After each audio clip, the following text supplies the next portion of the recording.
let's dive into something pretty heavy today. Gambling addiction. We're looking at this book, and it's got a very specific angle, especially when it comes to men. Oh, yeah. Yeah, it's about reclaiming dominance as like a core part of breaking free from this addiction. Interesting. But before anyone jumps to conclusions, we're going to get into what that actually means. Okay, so what's this book all about? I mean, what makes it so different?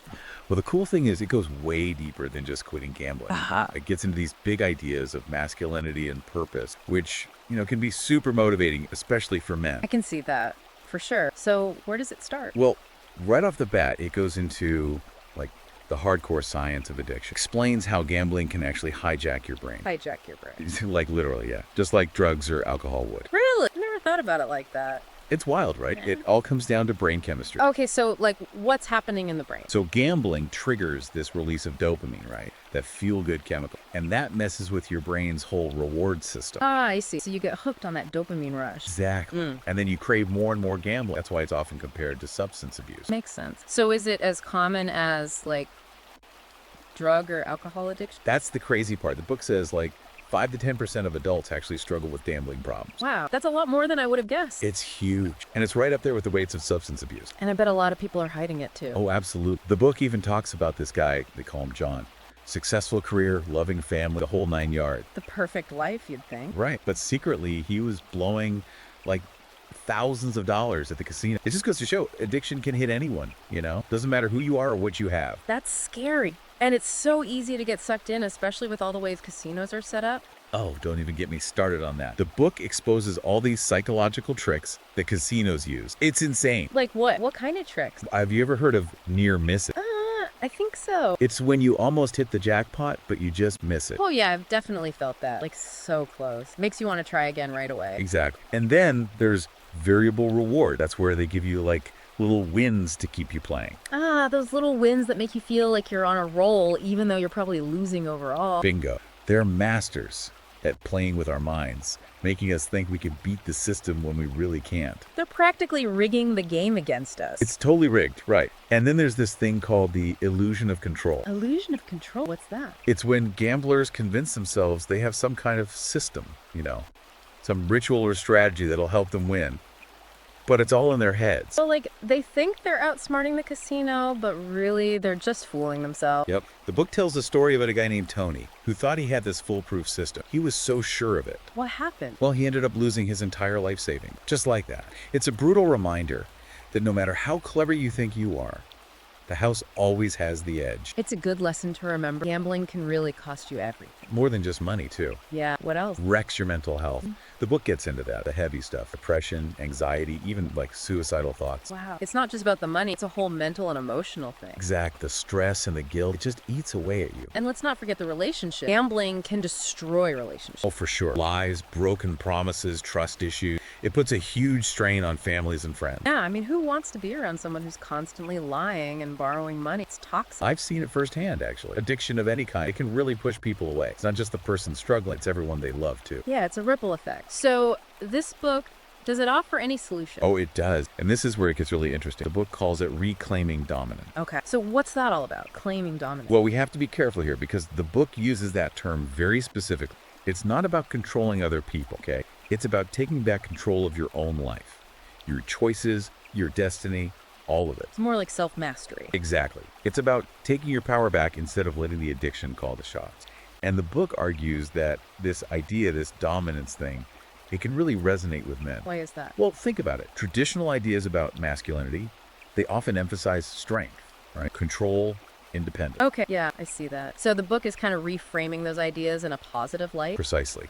Instead of letting those qualities get hijacked by addiction, you use them to break free. You turn that desire for control into control over your own life, not over others. Makes sense. So it's like turning a weakness into a strength. Right. It's like instead of feeling weak and powerless because you lost control, you use that to fuel positive change. I like that. It's a different way of looking at it. So it's not just about quitting gambling. It's about a whole personal transformation. Exactly. It's about redefining what it means to be a man, to be strong, to be in control. And it all starts with self-awareness. Okay, so how does the book suggest we redefine masculinity? Well, one of the big things is challenging that old school idea that men should just bury their emotion. You know, that whole boys don't cry thing. Yep. Which, let's be honest, that never really works out well in the long run.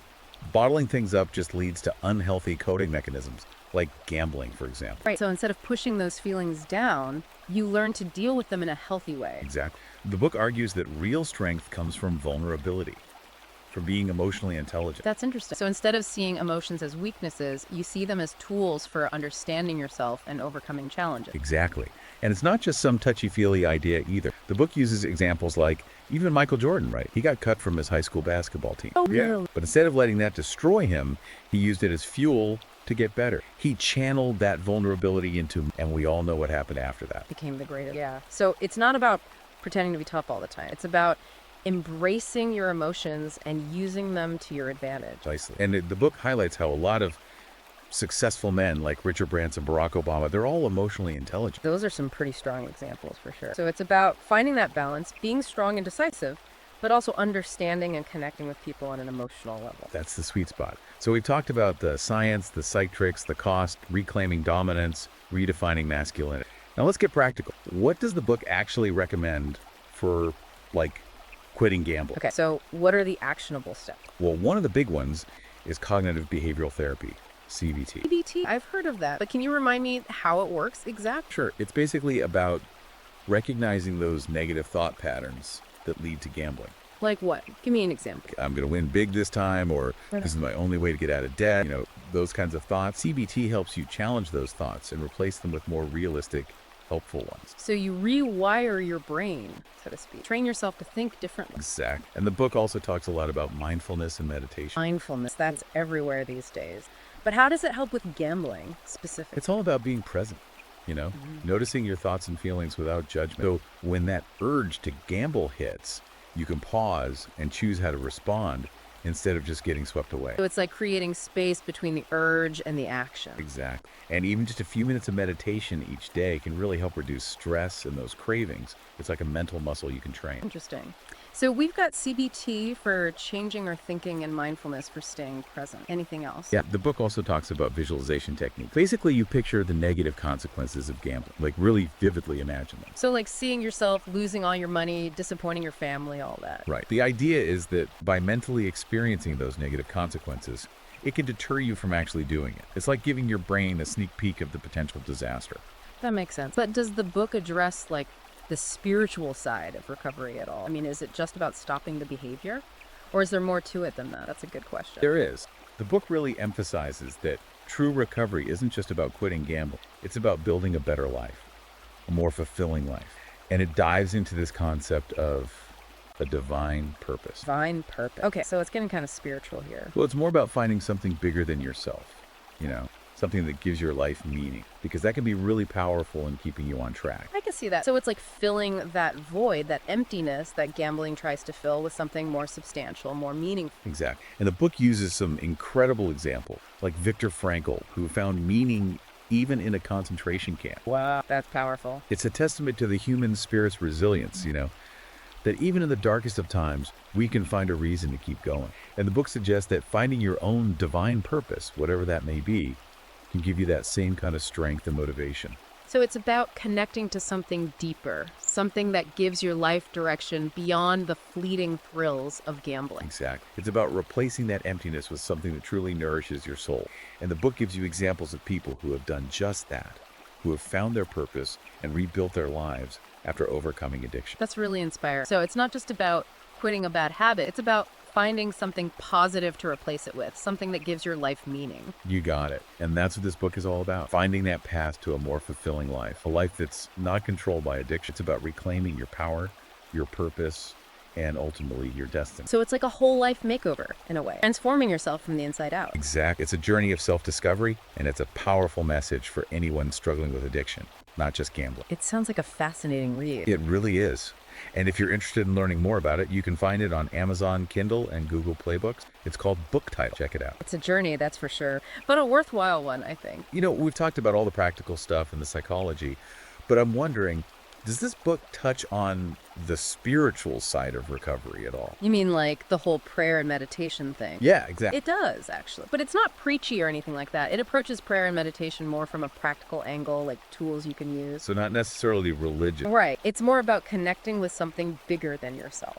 a source of strength and guidance to help you stay grounded, especially during recovery. So, more about tapping into that inner peace and resilience to deal with the challenges of addiction. Exact. The book even says that things like prayer and meditation can actually reduce stress and anxiety and even help with those physical cravings. It's like giving your mind and body a break from all those temptations. That's a good way to put it. And the best part is you don't have to spend hours meditating to feel the benefits. Really, just a few minutes a day. That's all it takes, just a little bit each day to create some space for stillness and reflection. It's like finding a sanctuary within yourself, reconnecting with your inner strength, and tapping into something bigger than your addiction. I love that, a sanctuary within yourself. And the book talks about this concept of spiritual resilience. Spiritual resilience. Yeah, it's that ability to bounce back from setbacks without losing sight of your values and goals, which, let's be honest, is crucial in addiction recovery. Absolutely. There are always going to be tough times, moments when you're tempted to give in. Having that resilience to stay strong is key. It's like having that inner compass, always guiding you back in the right direction, even when you feel lost. And the book gives you actual tips on how to build that resilience. Like what? Like finding a community of like-minded people, practicing gratitude, finding some kind of spiritual practice that works for you, whether it's prayer, meditation, or something else entirely. It's like building that internal support system, that inner strength to help you through those tough times. Yeah. And finding that community to support you from the outside as well. You got it. And it all comes back to finding your purpose, that thing that gives your life meaning beyond the thrill of gambling. Right. So it's about filling that void, that emptiness that gambling tries to fill with something more meaningful, more lasting. Exactly. It's about finding those things that make you feel truly alive. It's about passion, about your calling in life. It's about finding something bigger than yourself. It's about living a life that has purpose, that's not driven by addiction. That's it. And the book is full of examples of people who did just that.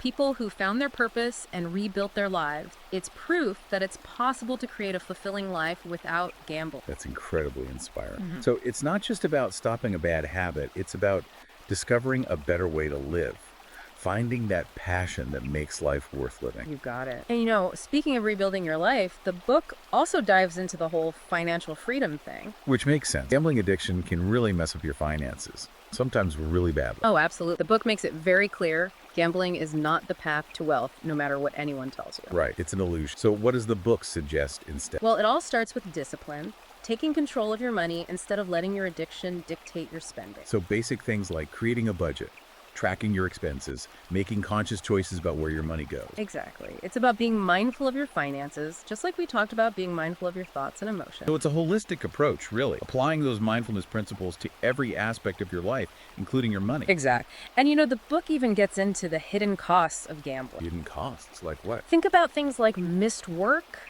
legal fees if things get really bad, the damage to your credit score, and how all that can really strain your relationships. So it's not just about the money you lose directly at the casino or online. It's about the ripple effect it has on every area of your life. It's like a snowball effect. One small problem can quickly turn into an avalanche. And, the book encourages you to really think about those hidden costs. Because, let's be honest, most people don't. They only focus on the immediate thrill, the potential win. Right. But recovery means taking a hard look at the big picture and making choices that support your long-term well-being. So it's about building that solid financial foundation to support your recovery and create a more secure future. Exactly. It's not just about getting out of debt. It's about having the resources and peace of mind to pursue your goals, to build a life you're proud of. It's about achieving that true sense of freedom, both financially and personally. That's what it's all about. And, as we're talking about rebuilding your life, the book also goes deep into relationships and recovery. Yeah, we touched on that earlier, how gambling can really damage your relationships with loved ones. How do you even begin to repair that kind of damage? Well, the book acknowledges that it can be one of the toughest books of recovery. There's been a lot of hurt, broken promises, and that takes time to heal. It's like a breach of trust that can be really hard to rebuild. It is, but the book stresses that it is possible, and it provides steps you can take to start that process. So what are some of those steps? Well, the first and most important thing is taking responsibility for your action. You have to own up to the harm you've caused and be truly honest with your loved ones about what's been going on. So no more lies or hiding the truth. It's about coming clean and being accountable. Exactly. And you have to be patient. Rebuilding trust doesn't happen overnight. It takes time and consistent effort. It's like rebuilding a bridge that's been damaged in a storm. It takes time, careful planning, and the right materials to make it strong again. I like that analogy. Yeah. And, the book also suggests concrete things you can do to show your commitment to change. Like what?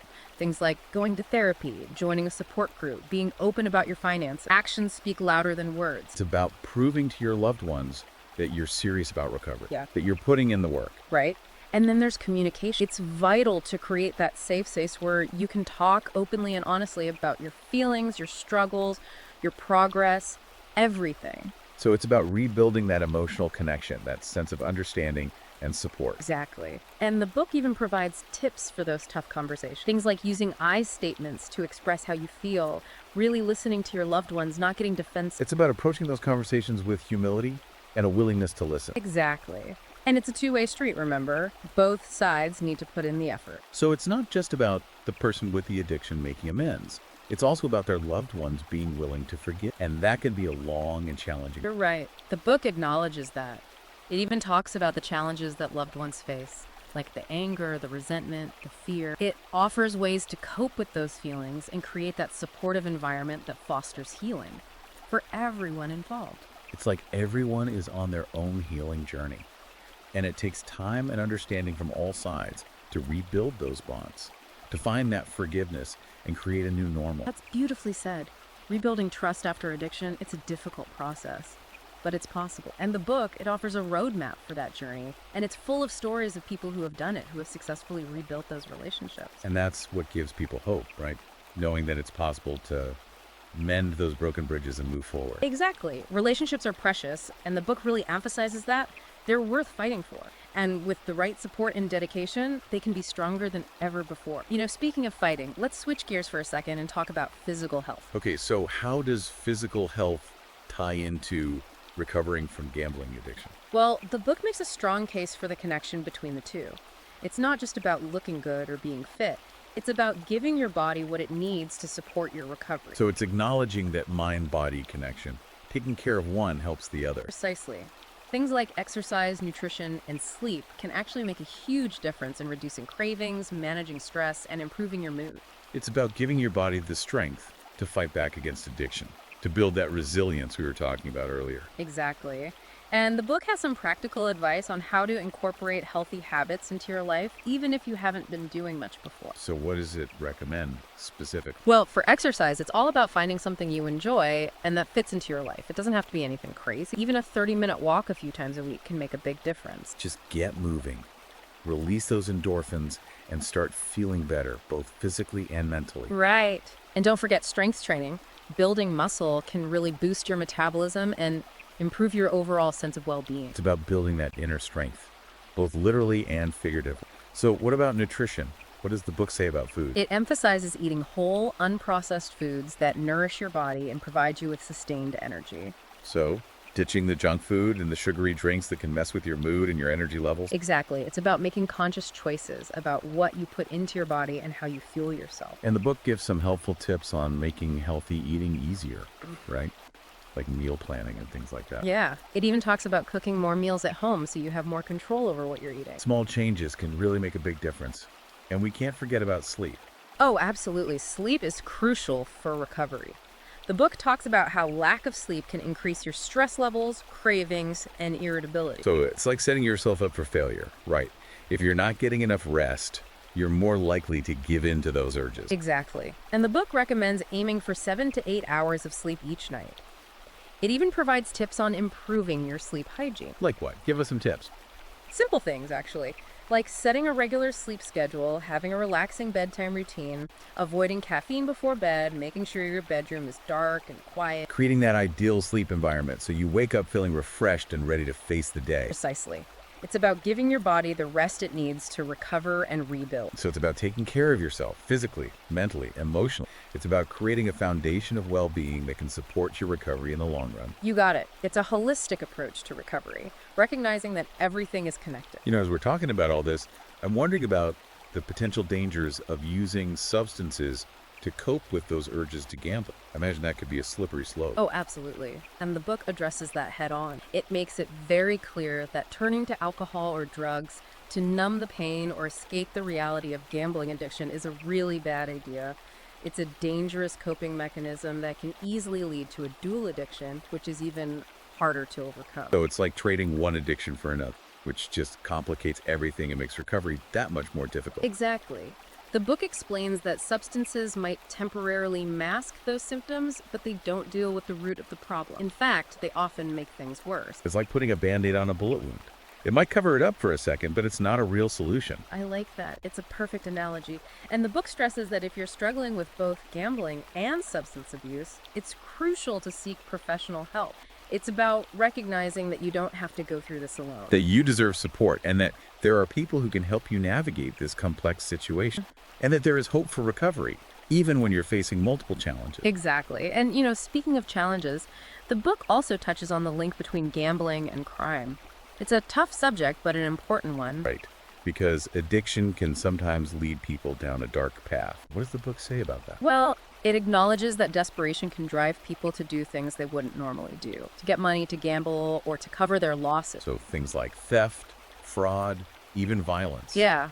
And it stresses the importance of recognizing those warning signs, both in yourself and in others, and seeking help before things spiral out of control. So what are some of those warning signs? What should people be looking out for? Well, things like increasing your bets, even when you're losing, borrowing money from everyone you know, maybe even turning to loan sharks. That's definitely a red flag. Right. Also, selling personal belongings to fund your gambling, lying about how much you're losing or where you're getting the money. It's like those lies start to take over your life. You become so caught up in the addiction that you'll do anything to keep it going. Unfortunately, that's often the case. And the book encourages people to be honest with themselves and to seek help if they notice any of those signs. Because it's much easier to get help before things get really bad, before you end up in legal trouble or hurt someone you care about. Exactly. And the book provides information on where to find that help. Organizations like Gamblers Anonymous, the National Council on Problem Gambling, even legal aid and financial counseling services. There are resources out there. You just have to be willing to reach out. It's about taking that first step,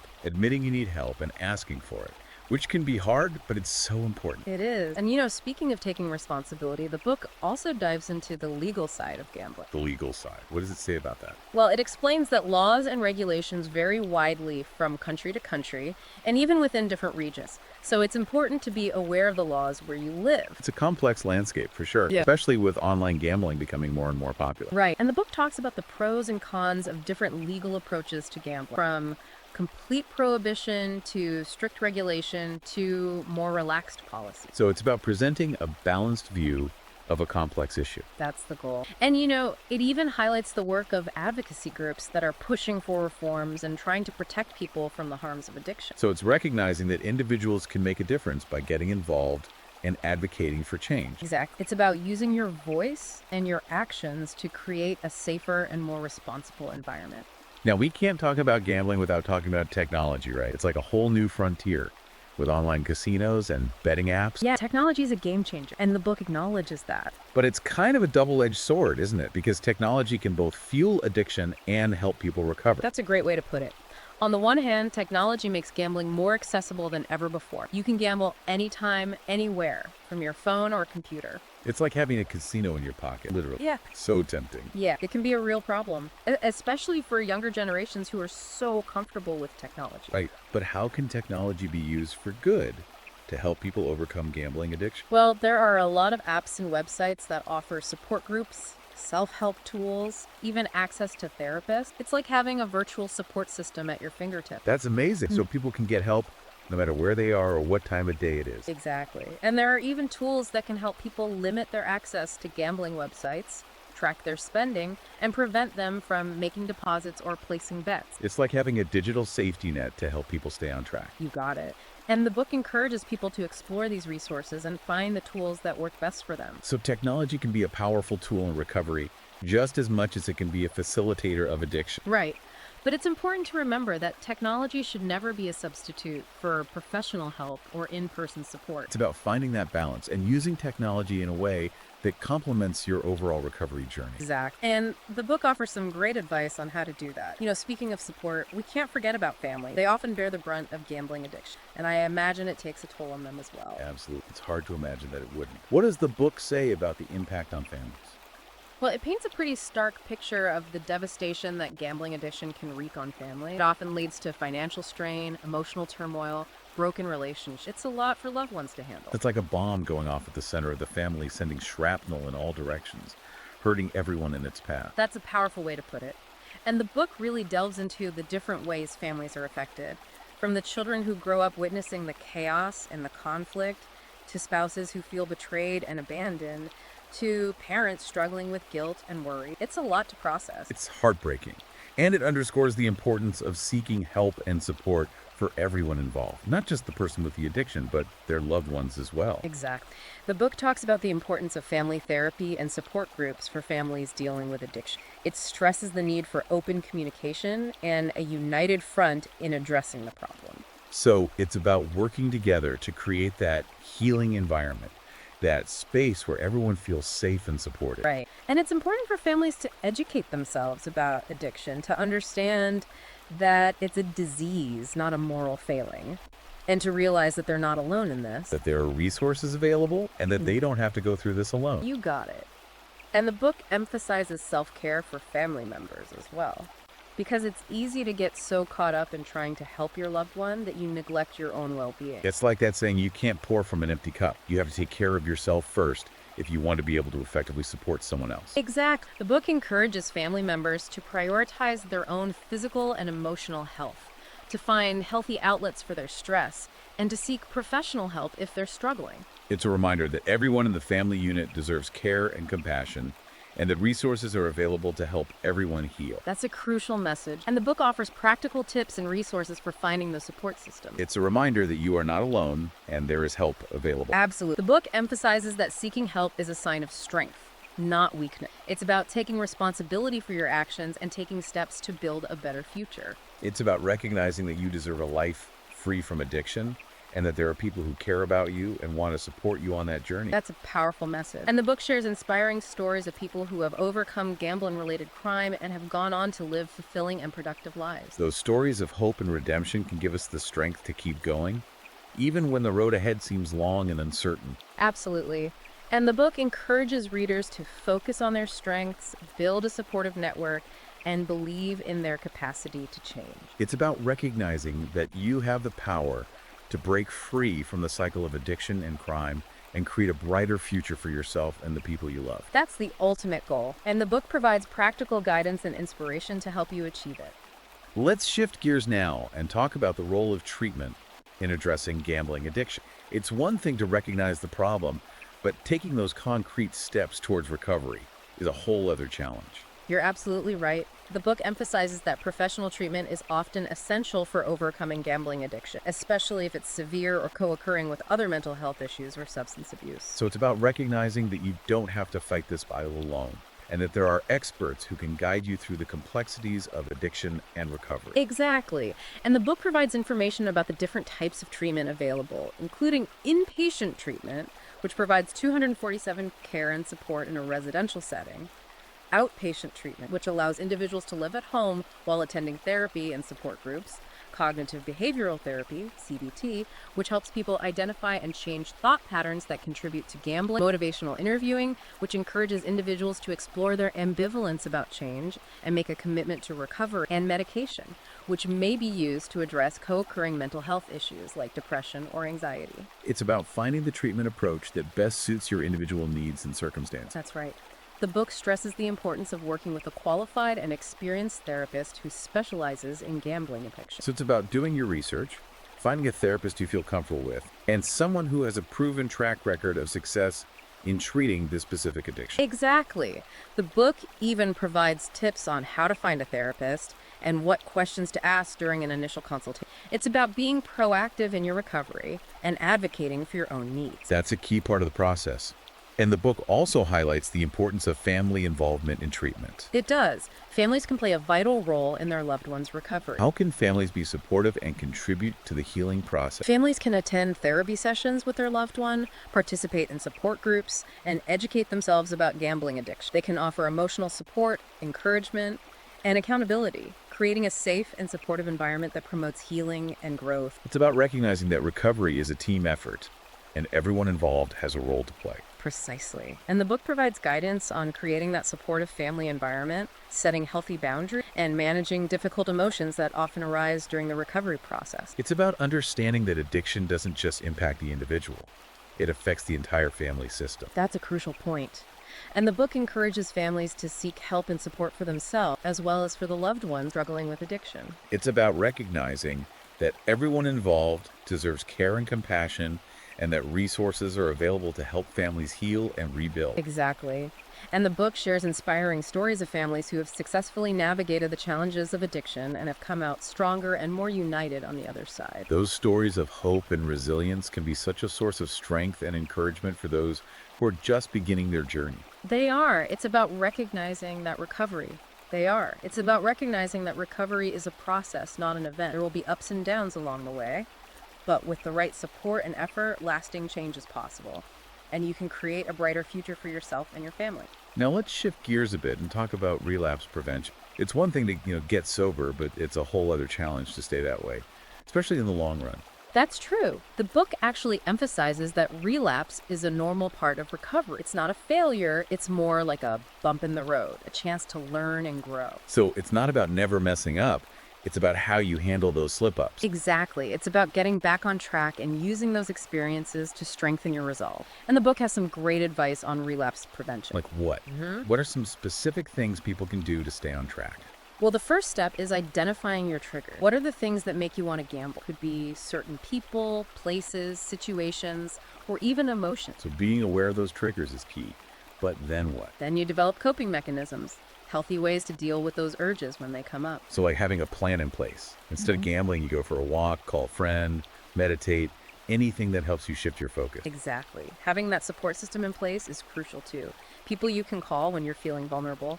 And the book also recommends attending support groups. Being around people who understand what you're going through can be really helpful. Right, for sure. It helps to know you're not alone in this, and it provides a sense of accountability too. And then, of course, there's self-care. Taking care of your physical and mental well-being can make a huge difference. It's like giving yourself the best chance of success, right? By being as strong and healthy as possible. Exactly. So it's all about having a plan, having support, and taking care of yourself. And if you do slip up, remember, it's not the end of the world. Don't beat yourself up about it. Just get back on track as quickly as possible and learn from the experience. Exactly. Use it as an opportunity to adjust your strategies and recommit to recovery. And, the book has stories of people who relapsed multiple times before achieving long-term sobriety. It's inspiring to see that it is possible, even after setbacks. And it gives hope to people who are struggling. Shows them that they can do it too. We've talked a lot about strategies, but I'm curious about the whole personal responsibility piece, because it's easy to blame the casinos or the gambling industry. But ultimately, isn't it up to the individual to make different choices? Absolutely. The book is very clear about that. Personal responsibility is fundamental to recovery. It's about recognizing that you have the power to choose. So it's about shifting from a victim mentality to one of empowerment. Exactly. It's about taking ownership of your choices and action. And realizing that you are capable of change. That's the key. And, the book gives some great tips on how to cultivate personal responsibility. Like what? Setting realistic goals, making a commitment to change, challenging those negative thoughts, finding healthy coping mechanisms. It's about taking those proactive steps to create a life that you're proud of. Exactly. And the book really drives home the point that personal responsibility is not about blaming yourself for your addiction. It's about acknowledging that you have the power to choose a different path. It's about taking that power back and saying, I am in control of my life. That's it.